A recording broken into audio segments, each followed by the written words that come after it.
Puolustusvoimat haluaa supistaa reserviä säästösyistä. Myös maaseudulle virtaa ulkomaista työvoimaa. Suomalaiset ovat kärttyisimpiä keskiviikkoisin, kertoo tutkimus.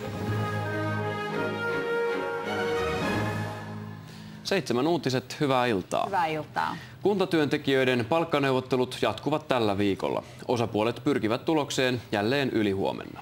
Hoitajien järjestöt Tehy ja Super ovat edelleen mukana yhteisissä sopimusneuvotteluissa, mutta vaativat kuntatyönantajalta aiempaa tarjousta enemmän palkkaa. Työn helpottamiseksi. Aiheesta lisää uutisissa kello 21. Suomalainen maaseutu muuttuu samaa tahtia, kun ulkomaista työvoimaa virtaa maaseutukuntien yrityksiin ja maatiloille.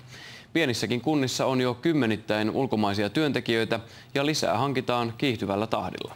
Virolaisten lisäksi maaseudulle ovat jo rantautuneet venäläiset, ukrainalaiset, kiinalaiset ja intialaiset työntekijät. Kälvien maataloutta pyörittävät jo osaltaan taimaalaiset emännät, virolaiset ja venäläiset lomittajat, nyt myös ukrainalainen Aleksander Kulibaba, joka kotimaassaan toimi eläinlääkärinä, täällä yhteisnavetan renkinä. Me very white in here working and mom is very good mite farm. Suurten maatilojen töihin ei tahdo löytyä työvoimaa enää kotimaasta, joten muutos maaseudun katukuvassa on nopea. Kyllä se varmasti on nopea ja nopeutuu, koska esimerkiksi lypsyhommiin on vaikea saada suomalaisia työntekijöitä ja tämä on nyt yksi vaihtoehto. Maatalousyrittäjiä eivät pelota edes kieliongelmat. Pieniä kielivaikeuksia meillä on, mutta paljon piirretään kuvia ja puhutaan käsillä, niin kyllä onnistuu. Ulkomaista työvoimaa tulee kasvavana virtana myös maaseudun rakennuksille ja metallipajoille, jatkossa myös palvelu- ja hoiva-aloille sekä veneteollisuuteen. Tähän saakka suurin työvoimareservi on tullut Virosta ja Puolasta, nyt tähytään jo kauemmas. Keski-Pohjanmaalle kaavaillaan jo omaa Chinatownia, joka toisi helpotusta alueen työvoimapulaan. Kiina yhtenä vaihtoehtona. Toki on Intia ja muut kauko-idän maat, kuten myöskin tästä ihan lähiseudulta, rajan takaa Venäjän puolelta Baltian maat ja entisen Itä-Euroopan maat. Kaustisella intialaiset insinöörit tekevät jo nyt töitä langattoman tietoliikenteen parissa. Ensikosketus hiljaiseen maaseutukuntaan oli ikimuistoinen. We could not find much people on the road, so that was a shock.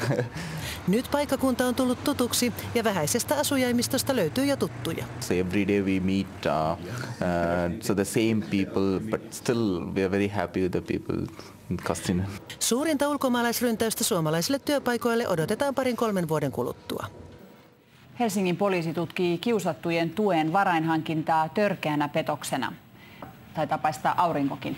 Niin, no, uusi sadealue on kyllä lounaasta tulossa, mutta ennen sadealueen tuloa voi aurinko näkyä varsinkin maan keskiosassa. Ja tosiaan huomisen aikana lounaasta on sateita tulossa ja illan aikana sateet liikkuvat itään ja koilliseen päin. Myös pohjoisessa tulee vettä monin paikoin. Kaikkein poutaisinta on maan keskiosassa päivällä ja siellä voi vähän aurinkokin näkyä. Pohjoisessa sää on huomenna hyvin tuulista ja päivällä lämpötilat ovat 10 asteen molemmin puolin. Nouseeko ruoan hinta niin paljon kuin on pelätty? Muun muassa tästä hetken kuluttua lisää talousuutisissa. Lisää uutisia maanantaiseen tapaan kello 9. Siihen asti näkemiin. Näkemiin.